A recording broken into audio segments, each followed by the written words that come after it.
வணக்கம். இது நியூஸ் 8 தமிழ்நாடு மோதும் வேட்பாளர்கள் நிகழ்ச்சிக்கு உங்களை வரவேற்கிறோம். இன்றைய மோதும் வேட்பாளர்கள் நிகழ்ச்சியில் நாம் பார்க்க இருக்கக்கூடிய சட்டமன்ற தொகுதி விளவங்கோடு சட்டமன்ற தொகுதி.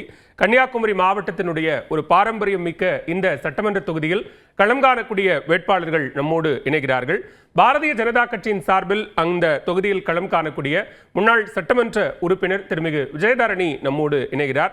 அதே போன்று தமிழக வெற்றிக் கழகத்தின் சார்பில் அங்கு களம் காணக்கூடிய திரு மைக்கேல் குமார் அவர்கள் நம்மோடு இணைகிறார். நாம் தமிழர் கட்சியின் சார்பில் போட்டியிடக்கூடிய மரிய ஸ்டெல்லா அவர்கள். வேட்பாளர்களுக்கும் வணக்கம். திருமிகு விஜயதாரணி, நான் முதல்ல உங்களிடமிருந்தே ஆரம்பிக்கிறேன். உங்களுக்கு விளவங்கோடு தொகுதி புதிதல்ல, ரொம்ப பாரம்பரியமா நீங்க தொடர்ந்து இருந்து வெற்றி பெற்று அங்கு சேவையாற்றிய ஒரு தொகுதி. இந்த முறை பாஜகவில் இருந்து நீங்க அங்க வேட்பாளராக களம் காண்றீங்க. எப்படி இருக்கு? ஏதாவது வித்தியாசம் இருக்கா? அதாவது ஏற்கனவே 3 முறை சட்டமன்ற உறுப்பினராக விளவங்கோடு தொகுதியில் 13 ஆண்டு காலம் பயணித்தவர் நான். அந்த அடிப்படையில இன்னைக்கு விளவங்கோடு தொகுதி மக்கள் ஒவ்வொருவரையும் என்னை பெயர் சொல்லி கூப்பிடும் அளவிற்கு நானும் அவர்களை அறிந்தவராக அவங்களோட பயணிச்சிட்டு இருக்கிற ஒரு நபர். நிறைய பணிகள் கொண்டு சேர்த்திருக்கிறேன். 1000 கோடிக்கு மேல் நிதிகள் பெற்று என்னுடைய எதிர்கட்சி வரிசையில இருந்த பொழுது கூட போராடி பெற்று எல்லா பணிகளும் என்னுடைய தொகுதிக்குள் நிறைவேற்றப்பட்டது. நிறைய பணிகள், நிறைய சாலைகள், கான்கிரீட் தளங்கள், தார் சாலைகள், உயர்நிலை மேல்நிலை தொட்டிகள், பல லட்சம் லிட்டர் தொட்டிகள், அதெல்லாம் குழித்துறை நகராட்சியில 23 கோடிக்கு வழங்கல் குழாய்கள் எல்லாம் சீரமைத்தது. மார்த்தாண்டம் சந்தை 24 கோடி, திடக்கழிவு மேலாண்மை சீரமைப்பு, அதுக்கப்புறம் Marthandam bus stand, Kaliyakkavilai bus stand 8.25 கோடி, மீன் சந்தை, காய்கறி சந்தை 3 கோடியில், திக்குறிச்சி வல்லக்கடவு பயணம் பாலம் 10 கோடி நிதியில், இப்படி கட்டுவா, அணிமுகம், ஆனைக்குளம் அப்படிங்கிற கடையால்மூடு பகுதிகளில் உள்ள பாலங்கள், இது மாதிரி அது மாதிரி தெப்பக்கடவு பாலத்துக்கு ஆய்வு பண்ணி அதற்குண்டான நடவடிக்கைகள், தொடர் நடவடிக்கை மேற்கொள்ளப்பட்டது. இந்த மாதிரி நிறைய விஷயங்கள் கொண்டு சேர்த்திருக்கிறேன். அந்த அடிப்படையில மக்களோடு இணைந்து பயணிக்கக்கூடிய ஒரு சூழ்நிலை எனக்கு இலகுவா இருந்தது. மக்கள் என்கிட்ட பிரச்சனைகளுக்காக வரும்பொழுது சட்ட ரீதியான தீர்வு காண்றதுக்கும் ஆலோசனை கொடுப்பேன். அதே நேரம் அதிகாரிகளிடம் என்ன செய்ய முடியும், அரசிடம் என்ன செய்ய முடியும், சட்டமன்றத்தில் என்ன பேச முடியும் என்ற பல வழிகளில் அந்த பிரச்சனைகளுக்கு தீர்வு கண்டு இருக்கிறேன். அதனால பயணிக்கக்கூடிய மக்கள்கிட்ட தினந்தோறும் பேசக்கூடிய தொடர்புடைய ஒரு இருந்துகிட்டு இருக்கு. இன்னைக்கும் விளவங்கோட்டுடைய செல்ல பிள்ளைங்கிற மாதிரிதான் என்னை பார்க்கிறார்கள். வெற்றி விஜயதரணி ஒரு நீண்ட நெடிய அனுபவம் இருக்கு. மக்களோடு தொடர்ந்து இணைந்து பணியாற்றக்கூடிய ஒருவரா, ஒரு சேவையா ஆற்றக்கூடிய ஒருவரா, ஒரு சட்டமன்ற உறுப்பினரா இருக்கிறீங்க. இந்த கட்சி மாற்றம் அப்படிங்கிறது உங்களுக்கு எந்த வகையிலாவது அங்க சிக்கலா இருக்கா? ஏன்னா இடைத்தேர்தலின் போது அங்கு காங்கிரஸ் வெற்றி பெற்றது, மீண்டும் காங்கிரஸ் சார்பில் அங்கு வேட்பாளர் களம் காண்கிறார். அந்த வகையில் அது ஏதாவது உங்களுக்கு தடங்களா இருக்கா? இல்ல, அதாவது இடைத்தேர்தல்ல நான் நிக்கலன்னு சொன்னேன், அதனால வேற வேட்பாளர் விட்டாங்க. அந்த அளவுல கட்சி மாறியது உங்களுக்கு எல்லாம் தெரியும். பல்வேறு காரணங்கள், நெருக்கடிகள் காங்கிரஸ் கட்சியில. காங்கிரஸ் கட்சியில இப்ப ரீசெண்டா கூட சிறுபான்மை சார்ந்த நம்முடைய உங்க மகளிர் அணி தலைவி ஹசீனா சையத்தை கூட எப்படி வெளில அமைச்சாங்கன்னு உங்களுக்கு தெரியும். இது மாதிரி நெருக்கடிகளை கொடுத்து பெண்களுக்கு அங்க இடம் இல்லாமல் வெளியில அனுப்புறது காங்கிரஸ் கட்சியோட இயல்பு.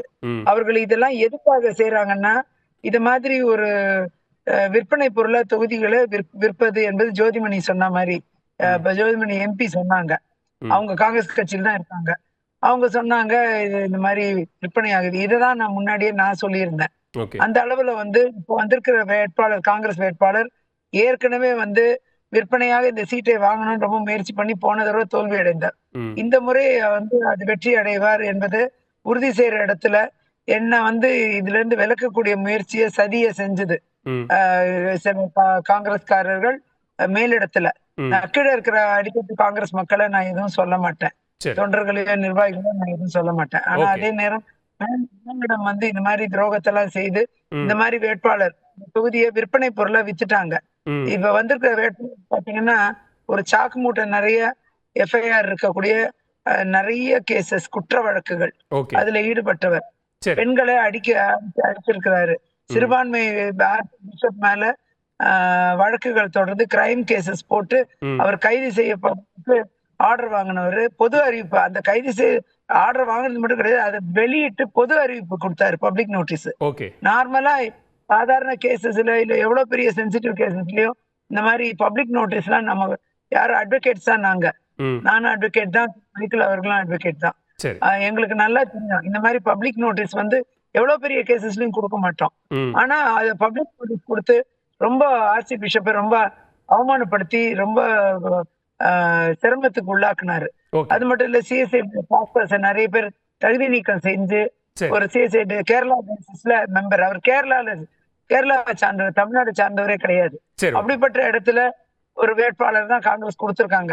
ஆகையால களம் என்பது நன்றாக இருக்கிறது, ரொம்ப நல்லா இருக்கு, மக்கள் நல்லா இருக்காங்க. முதல் பார்வையை நான் எடுத்துக்கிறேன். மைக்கேல் குமாரனுடைய பார்வையும் நான் வாங்கிட்டு வந்துடுறேன். மைக்கேல் குமார், இப்ப தமிழக வெற்றி கழகம் இந்த முறை முதல் முறையா தேர்தல் அரசியல்ல வந்து சட்டமன்ற தேர்தலில் போட்டியிடுறீங்க. விளவங்கோடு தொகுதியை பொறுத்த வரைக்கும் உங்களுக்கான வரவேற்பும் வாய்ப்பும் எப்படி இருக்குன்னு பார்க்கிறீங்க? சார், நிச்சயமாக விளவங்கோட்டு தொகுதியில மக்கள் இன்னைக்கு தாவேக்காவை தான் ரொம்ப தாக்கமாட்டு நினைக்கிறாங்க. மக்கள் அமோகமான எழுச்சியுடன் கூடிய வரவேற்பு. ஏன்னா இன்னைக்கு காங்கிரஸ் கட்சியில மரியாதைக்குரிய விஜயதரணி அவங்க 3 தடவை இதே தொகுதியில சட்டமன்ற உறுப்பினராக எங்களால எல்லாம் தேர்ந்தெடுக்கப்பட்டவங்க. அவங்க 3வது டேர்ன்ல வந்துட்டு இன்னைக்கு பாரதிய ஜனதாவோட சேர்ந்திருக்காங்க. பொதுவாகவே மக்களுடைய கருத்து என்னன்னா, பாரதிய ஜனதாவை பொறுத்தவரையில இது மாதிரி காங்கிரஸ் வேட்பாளர்கள், அதாவது காங்கிரஸ் சட்டமன்ற உறுப்பினர்கள் எல்லாம் எப்படியாவது கையகப்படுத்தி எடுக்கக்கூடிய லைன்ல இருக்கக்கூடிய ஒரு கட்சி. அந்த வகையில விஜயதரணி அம்மாவும் இந்த தொகுதியில இல்லாத ஒரு நபரானதுனாலையும் அவங்க கட்சி இருந்த அடுத்த காரணத்தினாலையும் அவங்க பேரம் போயிருக்காங்க. அதனாலதான் அவங்க மாறிட்டு இதே மாதிரி ஒரு வாய்ப்பு கிடைக்கும்னு பிஜேபியில சேர்ந்ததா சொல்றாங்க. அது அவங்களுக்கு தொகுதியில ரொம்ப ஒரு மோசமான ஒரு இமேஜ். அது சுருக்க சொன்னா அவங்க கட்சியில் இருக்கக்கூடிய ஆட்கள் வர இவங்க ஒரு கேண்டிடேட் என்கிறதுனால தாவேக்காவை விரும்புறாங்க. தாவேக்கா தான் ஒரு நல்ல கட்சி. இன்னைக்கு தலைவருடைய அந்த கட்சி மாச்சரியம், அரசியல் மாச்சரியம், கட்சி மாச்சரியம் இதெல்லாம் தாண்டி தான் மக்களுக்காக செய்திருக்கக்கூடிய சேவை, எந்த கட்சியில் இருந்தாலும் மக்கள் என்னைய வரவேற்கிறாங்க, எனக்கு வாய்ப்பு கொடுக்கணும்னு நினைக்கிறாங்கிற ஒரு பார்வையை விஜயதாரணி சொல்றாங்கல்ல, அது களத்துல இல்லையா? நிச்சயமாக இல்லை, நிச்சயமாக இல்லை. ஏன்னா அவங்கள அந்த கருத்துல அவங்க பார்க்கல. ஏன்னா இது எல்லாமே அவங்க செய்த சில திட்டங்களும் செயல்களும் சாதாரணமாக ஒரு சட்டமன்ற உறுப்பினர் இருக்கும்போது செய்யக்கூடிய சாமானிய திட்டங்கள் தான். இந்த திட்டங்கள்ல எல்லாம் உண்மையிலே எங்களுடைய தலைவர் சொன்னபடி ஸ்டாலின் சார் டாக்ஸ், அவங்க தார் சாலையே சொன்னாங்க, அவங்க செஞ்ச எல்லா தார் சாலையுமே 2 வருடத்துக்குள்ள எல்லாம் போயிருச்சு. அதெல்லாம் நேர்மையா தூய்மையா செய்தாங்களாட்டா இல்லை. அதனால அதெல்லாம் மக்களுக்கு பிடிக்கல. இதெல்லாம் வழக்கமான அரசியல். இத மக்கள், விளவங்கோடு மக்கள் இந்த வழக்கமான அரசியல் இனிமே வேண்டாம், ஒரு நல்ல அரசியல் வரட்டும் என்கிற லைன்ல என்ன ரொம்ப விரும்புறாங்க. நான் இந்த தொகுதிக்கு உட்பட்ட ஒருவர், நான் மரியாதைக்குரிய விஜயதரணி அம்மா அவங்களுக்கு கூட 3 தடவை தேர்தல் எல்லாம் சுழந்து வேலை பார்த்துவேன், சோனல் கேட்ட எல்லாம் இருந்து.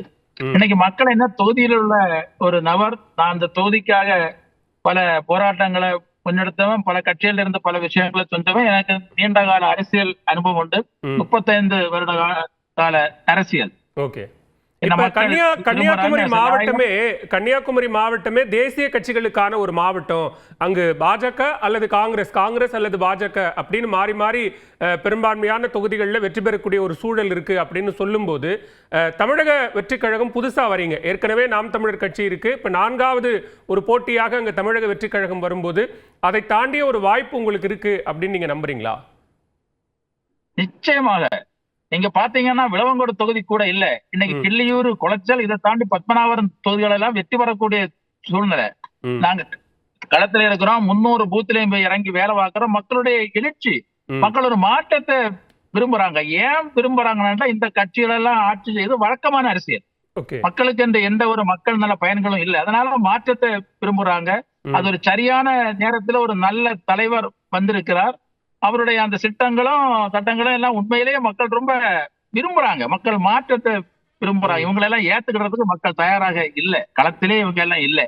நீங்க என்னைக்கு பாத்தீங்கன்னா தெரியும், தாவேக்கா தான் ஒரு தாக்கத்தை ஏற்படுத்துது.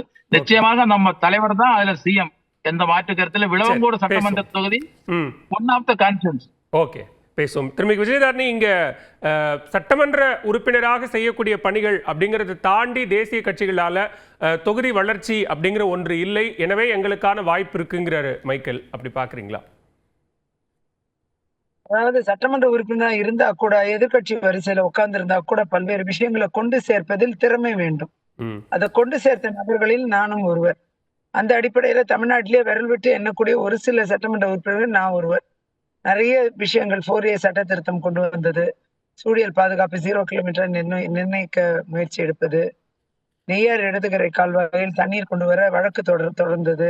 அதிமுக ஆட்சியில அது என்னோட முயற்சினால இந்த வழக்கு போட்டு கவுண்டர்லாம் போட்டு இப்போ நடைமுறையில இருக்கு. அந்த கேஸ் முடிஞ்சா சீக்கிரமா அதுக்குண்டான வழிகள் நடைபெறும். திமுக ஆட்சி இடையில வந்ததால அது நின்னு போயிடுச்சு. அதை தூர்வாடுற பணிகளும் நின்னு போயிடுச்சு, நடைபெறல. அப்படி நிறைய விஷயங்கள் ஒன்னொன்னுத்திலையும் கவனம் செலுத்தி அவைகளெல்லாம் கொண்டு சேர்க்கிற அந்த ஒரு வாய்ப்பு என்பது விளவங்கோடு தொகுதி மக்கள் எனக்கு தந்த வாய்ப்பு. அந்த வாய்ப்பை பயன்படுத்தி என்னால் இயன்ற எல்லாத்தையுமே நான் செய்திருக்கேன். வழக்கமா செய்யற எம்எல்ஏ வேலையெல்லாம் இல்லை. இது கொஞ்சம் அடிப்படையாவே கொஞ்சம் இன்வால்மெண்டோட செய்யக்கூடிய விஷயங்கள் தான் இதெல்லாம். எல்லாரும் வழக்கமா எம்எல்ஏ ஃபண்டுல தண்ணி தொட்டி கொடுப்பாங்க, ஸ்கூல்ல ஸ்மார்ட் போர்டு கொடுப்பாங்க, அந்த மாதிரி ஏதோ ஒரு 4 விஷயத்த பண்ணுவாங்க. நான் அதெல்லாம் அதுவே தாண்டி பல்வேறு விஷயங்களை கொண்டு சேர்த்திருக்கிறேன். அந்த மாதிரி மக்கள் பணியிலையும் நான் சிறந்து இருக்கேன் அப்படிங்கறதுல இருவேறு கருத்து இல்லை. என் மக்களிடம் நல்லா இருக்கு, எங்க போனாலும் நல்லா வரவேற்பு. அம்மா நீங்க இதை செஞ்சீங்க அதை செஞ்சீங்க, நான் மறந்த விஷயத்த கூட மக்கள் ஞாபகப்படுத்துறாங்க.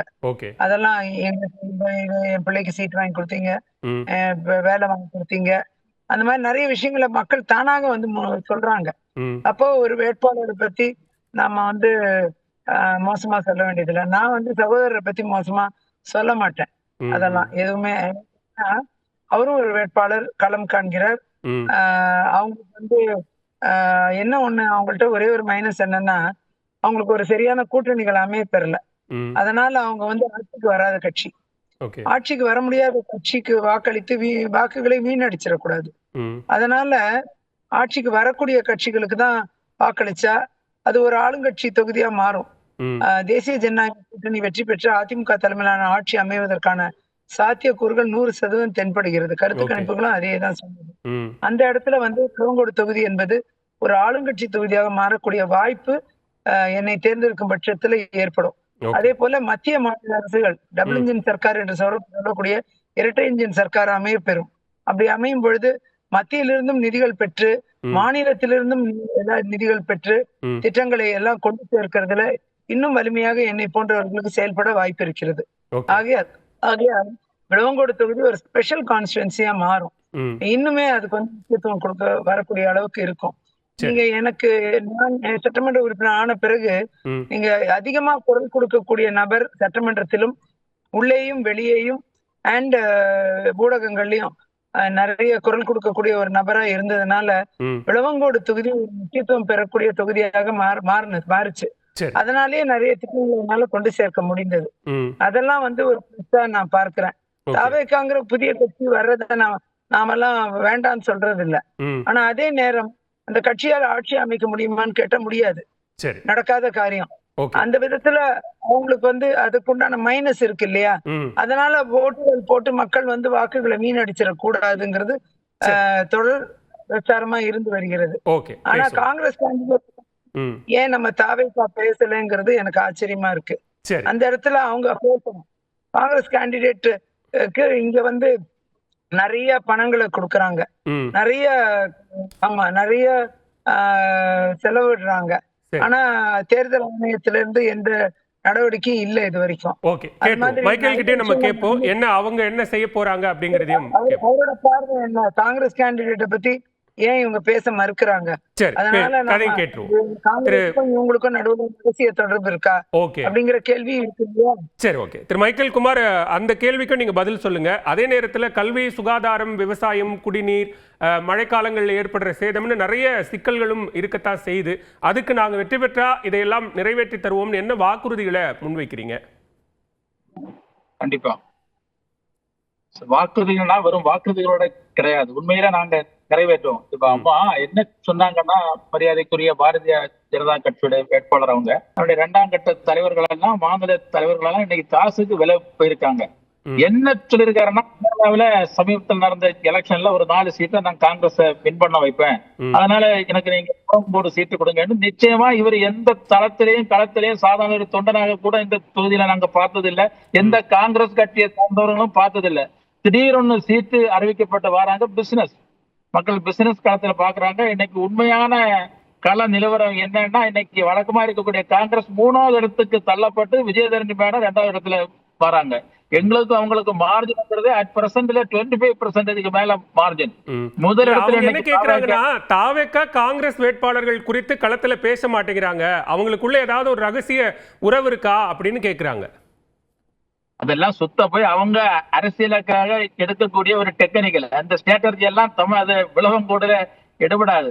நிச்சயமாக மக்கள் இன்னைக்கு தாவேக்காவுடைய தாக்கம், நேற்று கூட கன்னியாகுமரியில தலைவர் எங்களை எல்லாமே பரப்புரையில அவர் பேசி எங்களை எல்லாம் இது பன்முகப்படுத்தும் போது அந்த கேள்வி எழுவதற்கு இன்னொரு நியாயமும் இருக்கு. ஏன்னா பரப்புரையில தாவேக்க தலைவர் விஜய் தான் காங்கிரசினுடைய பெரும்பகுதி தாவேக்க பக்கம் தான் இருக்கு அப்படின்னு சொல்லும் போது அந்த சந்தேகம் இயல்பா எழத்தானே செய்யும். சார், அது என்ன சந்தேகம், அதுக்குடைய உண்மையான தன்மையை பார்க்கணும். இந்த காங்கிரஸுக்கு இந்த திமுக கூட்டணி தொண்டர்களுக்கு பிடிக்கல. ஏதோ காங்கிரஸோட தலைவர்கள் 1-2 பேர் இருக்கிறாங்க, அவ்வளவுதான். இது ஒரு கொள்ளைக்கார கூட்டம், ஒரு ஊழல் கூட்டம்ங்கிறது நல்லா தெரிஞ்சு மக்கள் ஏத்துக்கிற மாட்டாங்கன்னு தெரியுது. உண்மையிலே தாவேகா ரொம்ப பக்கம் போய் காங்கிரஸோட ஒரு கூட்டணி வைக்கிறதுக்கு விரும்பிச்சு. தலைவர் ராகுல் காந்தியும் விரும்பினாரு, இது உண்மை. இங்க இருக்கக்கூடிய அவ்வளவு காங்கிரஸ் மக்களும் அதை விரும்புறாங்க. ஒரு கூட்டணிக்கு போனா ஒரு 50-60 சீட்டு கிடைக்கும், 50 சீட்டு ஜெயிக்கலாம்ங்கிறது காங்கிரஸ்காரங்களுடைய உண்மையான மன விருப்பமும் அழுத்தம். அதையெல்லாம் மீறியும் அந்த காங்கிரஸ்காரங்களை நினைக்காத வகையில இன்னைக்கு இந்த ஒரு தீய சக்தியில ஒரு கூட்டணி. இந்த கூட்டணிக்கு எல்லாம் முக்கியமான இந்த ஸ்டேட் பிரசிடென்ட் இருக்காங்க. இவங்க ஏற்கனவே ஈடியில எல்லாம் பாதிக்கப்பட்டு உள்ள போன முன்னாள் மத்திய நிதியமைச்சர் ப. சிதம்பரம், இவங்களுக்குள்ள போடப்பட்ட ஒரு கூட்டணி முயற்சி. இதுக்கு உண்மையிலே அவங்களுடைய தலைவர், அவங்க சொல்லக்கூடிய மரியாதைக்குரிய பெரிய தலைவர்கள் எல்லாம் இதுல எந்த பங்கும் கிடையாது. அவங்க எதையும் தமிழ்நாட்டுக்கு செய்யறது மாதிரி தெரியல. இதுதான் உண்மை. காங்கிரஸ் இன்னைக்கு களத்துல இதனால அதனாலதான் எல்லா தொண்டர்களும் எல்லா காங்கிரஸ் உணர்வுமான மக்களும் காங்கிரஸ் கட்சி மாதிரி ஒரு நல்ல இதுல இருக்குங்கிற லைன்ல தாவேக்காவை விரும்புறாங்க. சரி, ஓகே, பேசலாம். நம்மோடு நாம் தமிழர் வேட்பாளர் மரியஸ்டெல்லாவும் இணைந்திருக்கிறார், அவரை வரவேற்கிறோம். வணக்கம் திருமிகு மரியஸ்டெல்லா. எப்படி இருக்கு விளவங்கோடு சட்டமன்ற தொகுதியை பொறுத்த வரைக்கும் உங்களுக்கான வரவேற்பும் வாய்ப்பும் எப்படி இருக்கு? நாம் தமிழ் கட்சிக்கு வாய்ப்பு இருக்கு. பல வருஷமாயிட்டு காங்கிரஸ் விளவங்கோடு தொகுதியில ஆட்சி அதிகாரத்தில் இருந்தாங்க. ஆனா எந்த அடிப்படை வசதியும் மக்களுக்கு பண்ணி கொடுக்கல. எந்த ஒரு அடிப்படை வசதியும் மக்களுக்கு பண்ணி கொடுக்கல. சாலை வசதி இல்லை, மின் விளக்கு இல்லை, குடிநீர் வசதி இல்லை, எதுவுமே பண்ணி கொடுக்கல. எந்த ஊராட்சியிலும் எந்த பேரூராட்சியிலும் அவர் பண்ணி கொடுக்கல. விஜயதரணி மேடம் 3 ஆண்டு காங்கிரஸ்ல இருந்தாங்க விளவங்கோடு தொகுதியில. அவர் என்ன பண்ணாங்க? விஜயதரணி மேடம் எதுவுமே பண்ணி கொடுக்கல விளவங்கோடு தொகுதிக்கு. அந்த மக்கள் இந்த 2026 தேர்தல்ல மக்கள் விரும்புனது நாம் தமிழர் கட்சி வெற்றி பெறணும்னாக்கு மக்கள் விரும்புனது. ஆனா விஜயதரணி இந்த காங்கிரஸ்ல 3 ஆண்டு இருந்த பிறகு அவரு பிஜேபிக்கு வந்தாங்க. அப்ப காங்கிரஸ்ல இருந்து என்ன பண்ணனே தெரியாது. அவர் இந்த 2026 இந்த தேர்தல்ல அவரு பிஜேபிக்கு களம் இறங்கி இருக்காங்க. மக்களுக்கு எந்த விருப்பமும் இல்லை அவரு பிஜேபிக்கு களம் இறங்குனது உண்டு. ஏன்னா இந்த விளவங்கோடு தொகுதிக்கு 3 தவணை அவரு காங்கிரஸ்ல இருந்தாங்க. எதுவுமே பண்ணி கொடுக்கல. 2026 இடைத்தேர்தல் முடிஞ்ச பிறகு மதிப்புக்குரிய காரைக்கட்பட்டவர் எதுவுமே பண்ணி கொடுக்கல. எந்த அடிப்படை வசதியும் பண்ணி கொடுக்கல. ஊராட்சியிலும் பேரூராட்சியிலும் நீங்க பாருங்க, எந்த அடிப்படை வசதியும் பண்ணி கொடுக்கல. இல்ல, இப்ப விஜயதாரணி என்ன சொல்றாங்கன்னா, கட்சி மாற்றம் அப்படிங்கறத தாண்டி இந்த தொகுதி மக்கள் என்னோட நிக்கிறாங்க, மக்கள் நிக்கிறதுனால கட்சி சார்பற்று நான் இந்த தொகுதியில வெற்றி பெறதுக்கான வாய்ப்புகள் இருக்குன்னு அவங்க சொல்றாங்க. வெற்றி பெறக்கு அவருக்கு வாய்ப்பே கிடையாது. நாம் தமிழர் கட்சி இந்த விளவங்கோடு தொகுதியில் வெற்றி பெறுவாரு. அதாக்கு மக்கள் நினைச்சோண்டிருக்கிறாங்க. இந்த காங்கிரஸ் 3 ஆண்டு காங்கிரஸ்ல விளவங்கோடு தொகுதியில் இருந்தா தானே விஜயதரணி. அப்ப அவர் எப்படி இந்த விளவங்கோடு தொகுதியில் இந்த 2026 தேர்தலில் வின் பண்ணுவாங்க? அவரு வின் பண்ணாத. அவரு போட்டி நாம் தமிழர் கட்சிக்காக்கும். விளவங்கோடு தொகுதியில் மக்கள் இந்த புதுதாயிட்டு விளவங்கோடு தொகுதியில ஒரு எம்எல்ஏ கேண்டிடேட் வரணும்னு அவர் முயற்சி பண்றாங்க. அப்ப எப்படி அவர் விஜயதரணி அவர் வருவாங்க 2026 இந்த தேர்தல்ல அவர் எப்படி வருவாங்க? மக்களை இப்ப காங்கிரஸ் பாஜக அப்படிங்கிற ரெண்டு பெரிய தேசிய கட்சிகளுக்கு மாற்றா ஒன்றுதான். காங்கிரசும் பாஜகவும் ஒன்றுதான். ஓகே, எந்த மாற்று கருத்தும் இல்லை. மக்களை மூட நம்பிக்கையாയിട്ട് வச்சிருக்கிறாங்க. புரியுதா? கிறிஸ்து மதங்காரே காங்கிரஸுக்கு தான் ஓட்டு போட்டா கிறிஸ்துவளுக்கு இருக்க முடியும் அப்படி யாரு பேசுறாங்க? விஜயதரணி தான் பேசுறாங்க. அப்படி காங்கிரஸ் தான் பேசுனாங்க. காங்கிரஸும் பாஜகவும் ஒன்றுதான். இப்ப அந்த ரெண்டு தேசிய கட்சிகளை தாண்டி விளவங்கோடு தொகுதியில நாம் தமிழருக்கான வாய்ப்பு இருக்கு அப்படின்னா அதுக்கு நீங்க என்ன வாக்குறுதிகளை மக்கள்கிட்ட கொடுக்குறீங்க? இப்ப நாம் தமிழர் நாங்க இதையெல்லாம் செய்து தருவோம்னு என்ன சொல்றீங்க? நான் வரேன் மேடம், உங்களுடைய கருத்தை வாங்கிக்கிறேன். நான் வரேன். காங்கிரஸ் கேண்டிடேட்ட பத்தி இவங்களோட அபிப்பிராயம் என்ன? அதெல்லாம் சொல்ல மாட்டேங்கிறாங்க. இவங்க ரெண்டு பேருமே காங்கிரஸை பத்தி பேச மாட்டேங்கிறாங்க. இல்ல ரெண்டு கட்சி சேர்த்துதான் சொல்றாங்க. மரிய ஸ்டெல்லா சொல்லிட்டோம். நான் உங்களுடைய நிறைவு கருத்தையும் வாங்கிக்கிறேன். சொல்லுங்க ஸ்டெல்லா. காங்கிரஸ் வேட்பாளரை பத்தி இவங்க எதுவுமே பேச மாட்டேங்கிறாங்களே. சொல்லுங்க மரிய ஸ்டெல்லா. நான் சொல்லிட்டேனே, காங்கிரஸும் பாஜகவும் ஒன்றுதான். நீங்க அப்படி சொல்லாதீங்க. நீங்க மூணு தவணை நீங்க விளவங்கோடு தொகுதியில இப்ப களத்துல இருக்கிற காங்கிரஸ் வேட்பாளர் குறித்து உங்களுடைய விமர்சனம் என்னன்னு கேக்குறாங்க. அது கேரளாவை கயிற்றுமதி பண்ணி வந்தாங்களே, அவங்க வெற்றி பெறாது. டாக்டர் டிடி பிரவீன் வெற்றி பெறாது விளவங்கோடு தொகுதிக்கு. மதமாத எப்பவுமே அது அந்த மக்களுக்கு இன்னைக்கு விருப்பம் இருக்கிறாங்க எந்த கட்சி வரணும்னு உள்ளது. இன்னைக்கு விளவங்கோடு தொகுதியில 2026 தேர்தல் டஃப் ஆயிட்டு போகிறாங்க. எதுக்காக? மக்களுக்கு புரிதாங்க. இவ எல்லாம் ஏமாற்றி கொண்டிருக்காங்க. காங்கிரஸும் பாஜக எல்லாம் இன்னைக்கு மதத்தாக ஏமாற்றி கொண்டிருக்கிறாங்க. இன்னைக்கு நாங்க கூட்டணி ஒண்ணும் இல்ல. நாம் தமிழர் கட்சி இந்த விளவங்கோடு தொகுதியில தனிச்சுதான் போட்டியிடுனது. நாங்க வெற்றி பெறுவோம். இப்ப நாலாவதா ஒரு போட்டி வந்திருக்கு, தமிழக வெற்றி கழகம். இப்ப நம்மளோட பேசின மைக்கேல் குமார் பெரிய நம்பிக்கையை வெளிப்படுத்தி இருக்கிறாரு, எங்களுக்கு வாய்ப்பு இருக்குன்னு. அதை எப்படி பாக்குறீங்க? நாங்க அவரை கணக்கில் எடுக்கல. எந்த கருத்துமே இல்லை அவருக்கு சொல்லுக்கு. சரி, ஓகே. திருமிகு விஜயதாரணி, உங்களுடைய நிறைவு பார்வையை முன்வைக்கலாம். நிறைய குற்றச்சாட்டுகளை சொல்லியிருக்காங்க, நிறைய சுருக்கமா. அதாவது நிறைந்த குற்ற பின்னணிகள் கொண்ட காங்கிரஸ் வேட்பாளரை பொறுத்த வரைக்கும் அவரு அந்த குற்ற பின்னணியால கன்விக்ஷன் வர்றதுக்கான வாய்ப்புகள் அதிகமா இருக்கு. கன்விக்ஷன் ஆனா தகுதி நீக்கம் தான் வரும். அவருக்கு அளிக்கிற வாக்குங்கிறது வீணா போன வாக்கு. மக்கள் அதனால அவருக்கு வாக்களிக்கிறது தவிர்க்கணும்னு நான் நினைக்கிறேன்.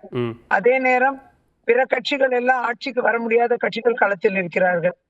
அவங்களால நிச்சயமா தமிழ்நாட்டுல ஒரு நல்ல கூட்டணி அமைத்திருந்தாங்கன்னா இவங்கெல்லாம் ஆட்சிக்கு வந்திருக்க முடியும். ஆனா கூட்டணிகளை அமைப்பினால இந்த கட்சிகளால ஆட்சிக்கு வர முடியாது. சோ தேசிய ஜனநாயக கூட்டணி, அதிமுக தலைமையிலான கூட்டணி வெற்றி பெற்று ஆட்சி அமைப்பதற்கான சாத்தியக்கூறுகள் 100% தென்படுகிறது. ஆகையால் விளவங்கோடு பாஜக வேட்பாளராகிய என்னை ஆதரித்து மக்கள் வாக்களிக்க தயாராக இருக்கிறார்கள். நிச்சயமாக அதற்குண்டான விடயம் உங்களுக்கு 23ஆம் தேதி கிடைக்கும். நாம் மே 4ஆம் தேதி ரிசல்ட்டை பொறுத்து நம்மளுடைய விவாதங்களை நம்ம தொடரலாம் என்று கருதுகிறேன். நிச்சயமாக நன்றி. இந்த அமர்வில் பங்கேற்று கருத்துக்களை பகிர்ந்து கொண்டமைக்கு 3 வேட்பாளர்களுக்கும் நியூஸ் 18 தமிழ்நாடு சார்பாக எங்களுடைய வாழ்த்துக்கள். மீண்டும் மற்றொரு நிகழ்ச்சியில் சந்திக்கலாம். நன்றி, வணக்கம்.